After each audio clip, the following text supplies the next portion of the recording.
Real quick here, if you're even thinking about buying a new or used car, truck, or SUV this year, hit subscribe because each week I break down which cars to avoid, which ones actually hold their value, how to make sure you don't overpay at the dealership, and how to avoid buying the wrong trim. I appreciate the support, and thanks again for watching. The Toyota RAV4 and Honda CR-V Hybrid look like two of the safest compact SUVs you can buy. But safe doesn't mean equal. Pick the wrong one, and you could pay more than you need to, give up comfort, lose miles per gallon, or buy a trim that doesn't actually fit how you drive. Today, we're breaking down the RAV4 Hybrid versus the Honda CR-V Hybrid, the way real shoppers should look at them, and that is price, miles per gallon, trims, cargo, tech, resale, reliability, reputation, and which one gives you the least buyer regret. And before you even pick one, check out prices in your area at quotes.everymandriver.com first. There's also a link below because MSRP is one thing. What dealers are actually willing to do in your market is really what matters.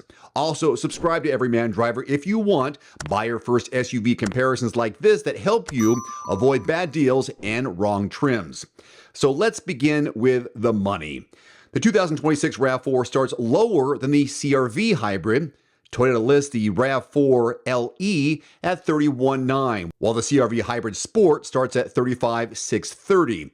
That gives Toyota an immediate value advantage. Now, the Honda may feel a little more refined depending on your trim, but if your goal is to get into a fuel-efficient hybrid SUV without climbing too deep into the $40,000 range, the RAV4 makes a very strong first impression.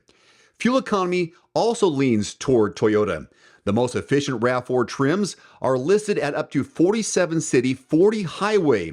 The CR-V Hybrid is still very efficient, with the front-wheel drive Sport and Sport L rated at 43 city, 36 highway for 40 miles per gallon combined. So no, the Honda is not thirsty, but if you want the best miles per gallon numbers in this matchup, the RAV4 has the edge. And for buyers who keep vehicles a long time, I think that matters. Now, on paper, the RAV4 Hybrid also has more power, with up to 236 horsepower in all-wheel drive form. The CR-V Hybrid makes 204 total system horsepower. But this is not just about numbers. The RAV4 looks like the stronger value and efficiency play. The CR-V Hybrid feels more like the calm, smooth, easygoing daily driver. They're both great, by the way. But if you want the punchier hybrid SUV, look closer at the RAV4. If you want the one that feels more relaxed around town, the CR-V Hybrid may be the better fit, but you'll know better once you do test drives. Both of these are practical compact SUVs.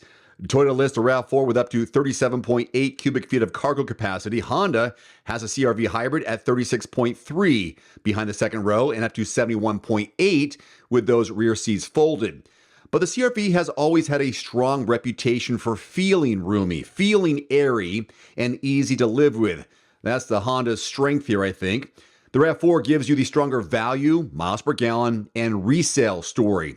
The CR-V gives you the more comfortable family daily driver vibe. All right, talking about trims now, this is where buyers can waste their money. For the RAV4, I look first at the XLE Premium. This gives you a stronger feature mix without jumping all the way into the expensive higher trims. The LE is the budget play. The SE gives you the sportier look. And the Woodland adds rugged attitude, but takes a miles per gallon hit. The XSE and Limited are nice, but now you are spending serious money. For the CR-V Hybrid, the Sport Hybrid is the entry point, but the Sport L Hybrid is probably the smart middle ground for most shoppers. The Trail Sport Hybrid does look cool, but don't buy it just because it has the rugged image. It has the lowest miles per gallon of the CR-V Hybrid lineup. The Sport Touring Hybrid is the nicest version, but it's also the expensive one.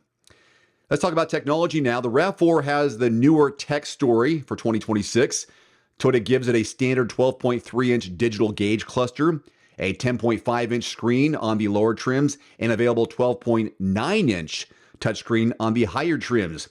CR-V Hybrid now keeps things simpler with a 9-inch touchscreen, wireless Apple CarPlay, Android Auto, and Google built-in on the Sport Touring Hybrid. So if you want the newer, flashier tech setup, go RAV4. If you want the simple and familiar setup, CR-V Hybrid. Reliability and resale both have strong reputations here. That's why they're huge sellers. And this is why these two are so popular.